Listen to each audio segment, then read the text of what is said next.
나는 어떻게 삶의 해답을 찾는가? 구독해주시면 알찬 영상으로 보답하겠습니다. 좋아요를 누르시면 알고리즘의 물결을 타고 신나게 영상 제작할 힘이 납니다. 내 삶을 지배하고 싶다면 책을 읽고 자신에게 질문을 던져야 한다. 나는 왜 공부하는가? 나는 무엇을 하고 싶은가? 나는 왜 돈을 버는가? 나는 언제 행복한가? 나는 누구인가? 이런 질문들을 자신에게 끊임없이 던져라.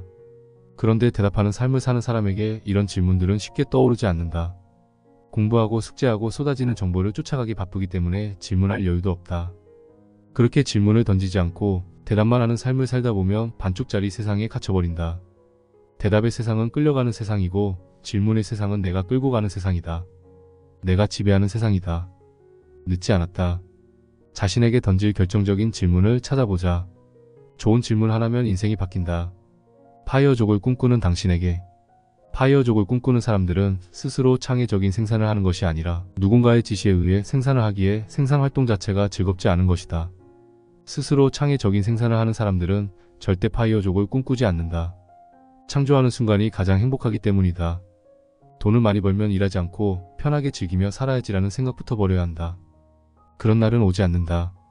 돈을 많이 벌어도 당신이 지금 털어버리고 싶은 그 힘든 상태, 그 혼돈은 계속된다. 종류만 달라질 뿐이다. 조던 피터슨은 질서 너머에서 이렇게 말했다. 부자든 가난한 사람이든 혼돈은 계속된다는 점을 반드시 이해해야 한다. 그리고 그것이 삶이다. 인생에서 혼돈은 제거할 수 없다. 혼돈이 없으면 인생이 아니다. 인간은 극복하며 나아가는 존재다. 그때 쾌감을 느낀다. 혼돈을 제거하려 하지 말고 혼돈을 껴안고 혼돈을 사랑할 수 있어야 한다. 파이어족에 대한 재정의가 필요하다. 진정한 파이어족의 목표는 경제적 자유라는 단계를 성취해 남이 시키는 일이 아닌 내가 하고 싶은 창의적인 생산을 자유롭게 하는 것이다. 물론 자유로운 이때에도 혼돈은 계속된다. 그런 의미에서 난 이미 파이어족이다. 이 글을 쓰고 있는 지금 욕지도에서 출근도 하지 않고 하루 종일 낚시를 하고 그렇게 잡은 물고기로 요리하고 일출과 노을을 즐기며 하루를 보내고 있다. 단 새벽 2시에는 꼭 글을 쓴다. 글쓰기가 동반되지 않으면 이렇게 하루를 즐겨도 행복하지 않다. 하루라도 글을 쓰지 않고 낚시를 하고 있으면 뭔가 불안하다. 노는 것도 창의적인 생산이 동반될 때 더욱 즐겁다. 이런 기분 충분히 알 것이다. 부디 아무것도 하지 않는 파이어족을 꿈꾸지 마라. 죽기 전까지 혼돈은 계속된다. 삶은 혼돈이다. 그러니 혼돈, 고통 등과 같은 단어에 휘둘리지 마라. 책을 읽는 이유. 이 글을 읽는 당신의 현재 생활이 마음에 안 든다면 그건 생각을 하지 않아서다. 더 나은 삶을 원한다면 생각을 하라. 생각을 위해서 질문을 던지고 질문을 던지기 위해서 책을 읽어라. 책을 읽는 이유는 생각하기 위해서다. 생각은 왜 하는가? 발전하기 위해서다. 책을 읽으면 왜 생각을 하게 되는가? 책이 당신에게 질문을 던지기 때문이다. 자신에게 던지는 좋은 질문 한 개가 인생을 바꾼다. 순식간이다. 그 질문을 찾기 위해 책을 읽는다. 내 인생을 바꾼 질문은 이거다. 명화나 끌려다니지 않고 살려면 어떻게 해야 할까? 이 질문을 던지자마자 책이 저절로 읽어졌다. 졸리지도 않고 힘들지도 않았다.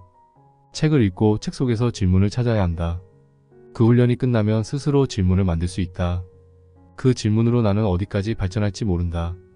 7조 원 부자가 죽기 전에 후회한 것. 1977년 한롱그룹을 설립해 2012년 포브스지가 발표한 중국 부자의 7조 원의 재산으로 이름을 올린 유한 회장. 그는 여러 범죄에 연루되며 사형 선고를 받았는데 사형 집행 전에 이런 말을 남겼다. 다시 인생을 산다면 작은 가게를 차리고 가족을 돌보며 살고 싶다. 내 야망이 너무 컸다.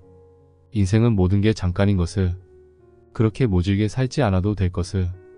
바람에 귀를 기울이고 물처럼 흐르며 살아도 될 것을.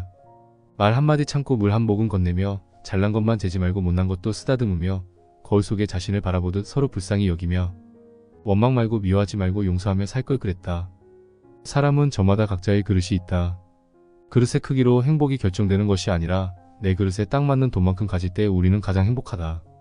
놀고 소비하며 즐기는 것은 단편적인 행복이다. 인간은 생산적인 삶을 살 때 행복하다. 특히 자신의 생산활동으로 타인을 도와줄 수 있을 때 가장 행복하다. 그런 일을 찾아라. 당신이 생산할 수 있는 것 중에 타인을 이롭게 하는 것이 있다. 남을 이롭게 하는 생산을 하면 돈은 저절로 따라온다. 모르겠다면 책을 읽어라. 책이 찾아줄 것이다. 시간을 지배하는 압축의 힘. 질문을 길게 한다는 건 내 생각이 아직 정리되지 않았다는 의미다. 뭐가 중요하고 중요하지 않은지 모르기 때문에 주절주절 말이 길어지는 것이다. 책을 읽어야 하는 이유는 바로 그 압축의 힘을 훈련하기 위해서다. 많은 책이 비유와 압축으로 쓰였다. 그 이유는 보다 많은 사람이 각자의 고통과 상황에 맞게 스스로 해석하는 힘을 길러주기 위해서다. 이렇게 숨은 의미를 깨닫기 시작하면 독서가 즐거워진다. 즐거움과 더불어 엄청난 능력도 얻게 된다. 성과 없이 바쁘기만 한 사람이 있다. 하지만 성공한 사람들을 보면 언제 그런 일들을 다 했는지도 모르게 여유롭다. 시간을 압축하고 시간을 만들어 쓰는 능력이 있기 때문이다. 자, 이제 내 문제를 한 문장으로 만들고 계속 쳐다보자. 그러면 고민이 해결된다. 만약 내가 하고 싶은 일을 한 문장으로 말할 수 있다면 그건 100% 성공한다. 겪지 않아도 될 고통에서 벗어나려면 인생은 고통이라고들 한다. 우리는 수많은 고통 속에서 살고 있다. 그런데 문제는 우리가 겪지 않아도 되는 고통들을 너무 많이 겪고 있다는 것이다. 일어나지도 않은 일들을 상상하며 미래에 대해 불안해하고 남들과 비교하여 자기 스스로를 비하하고 괴로워하고 지금 내가 올바른 방향으로 가고 있는지 혼란스러워하는 것 등이다. 아직 일어나지도 않은 미래 때문에 불안하다면 방법은 간단하다. 책을 읽고 긍정학원을 외쳐라. 이렇게만 해도 미래에 대한 불안감이 사라지고 남들과 비교하여 자신을 비하하는 고통 역시 독서로 치유된다. 19세기 영국의 사상가 존 러스키는 나중에 온 이 사람에게도 해서 진정한 부는 역량 있는 사람의 손에 들려진 가치라고 했다. 책을 읽으면 진정한 부가 내 속에 쌓이니 남과 비교할 이유가 없어진다. 내 안에 진짜 부가 쌓여있는 사람은 명품으로 치장하지 않아도 주눅 들지 않는다. 자신을 어디에 데려다 놔도 맨손으로 부를 일으킬 수 있다는 자신감이 있다. 지금 내가 올바른 방향으로 가고 있는지 혼란스럽다면 계속 책을 읽으면 된다. 읽다 보면 어쩔 수 없이 자신에게 계속 질문을 던지게 된다. 나는 누구인가? 왜 태어났는가? 난 무엇을 할 수 있는가? 언제 가장 행복한가? 내가 할 수 있는 일은 뭐가 있는가? 물론 이런 질문에 답이 쉽게 찾아지지는 않는다. 하지만 그 과정은 전혀 고통스럽지 않다. 왜냐하면 그 과정 속에서 나는 계속 성장하기 때문이다. 인간은 성장하는 동안에는 행복하다. 성장이 멈추는 순간 걱정이 시작된다. 지금 가고 있는 방향이 맞는지 아닌지 모르겠지만 매일 성장하는 자신을 느끼기 때문에 언젠가 내 삶이 정확한 나만의 궤도에 오를 거라는 것을 안다. 고민은 사색이다. 내 삶을 앞으로 나아가게 하는 힘이다. 걱정과 불안은 잡념이다. 내 삶을 앞으로 나아가지 못하게 붙잡는다. 독서를 통해 걱정하지 말고 사색하라. 고통을 몰아내고 그 자리에 열정을 심어라. 열정이 성장하면 창의가 되고 창의가 발휘되면 세상을 변화시킬 아이디어가 탄생한다. 러너스 하이 경험하기. 우리가 어떤 일이나 목표 달성에 실패하는 첫 번째 원인은 바로 조급함이다.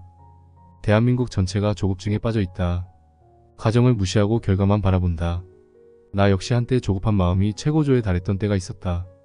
조금만 더 읽으면 3,000권을 돌파할 수 있다는 욕심에 모든 책을 후루룩 읽고자 했다. 책 내용을 이해하고 내 것으로 만들고 내 삶에 적용하는 이런 건 생각도 하지 않았다. 무조건 권수만 채우는 독서를 했다. 독서법 학원도 다녀보고 별별 훈련을 다 해봤다. 그러나 결국 빨리 읽을 수도 없고 빨리 읽어봐야 의미가 없다는 걸 깨닫게 되었다. 독서는 결국 생각을 하기 위한 것이다. 그냥 눈만 열심히 움직여서 책 한 권을 다 읽어도 생각하지 않는다면 남는 게 없다. 천천히 음미하며 읽어야 한다. 러너스 하이 30분 이상 달리기를 했을 때 느낄 수 있는 쾌감이다. 이 쾌감을 경험하면 피로가 사라지면서 새로운 힘이 생긴다.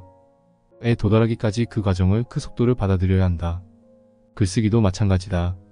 오늘은 딱 한 줄만 쓰겠다는 마음으로 느긋하게 쓰다 보면 어느새 여러 페이지를 쓰고 있는 나를 발견하게 된다. 사람마다 때가 다르다. 남과 비교하지 마라. 남들도 당신을 신경 쓰지 않는다. 자유롭게 당신의 속도대로 살아라. 그래야 지치지 않고 하루하루가 행복하다. 서두르기 때문에 지금 이 순간이 지옥인 것이다. 아예 작정하고 책을 천천히 읽어보라. 포기하지 말고 지치지 말고 꾸준히 읽어라. 천천히 생각하며 읽을 때 진정한 내공이 쌓인다. 내공이 쌓이면 점점 더 빨라진다. 걱정 마라. 서두르지 않으면 더 빨리 이룬다. 인생책은 없다. 모든 책은 서로를 돕기 위해 존재한다. 마치 모든 생명체가 서로를 돕기 위해 존재하듯이 말이다.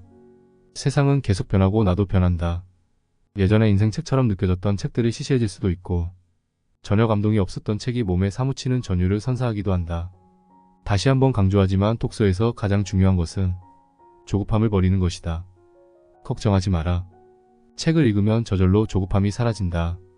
그리고 인생책을 어떻게 찾는 것인지도 저절로 알게 된다. 그러니 믿어라. 책의 힘을 믿고 꾸준히 읽기만 하면 된다. 사람마다 지금 현재 가지고 있는 우주의 크기가 있다. 그리고 그 크기에 맞는 책이 있다.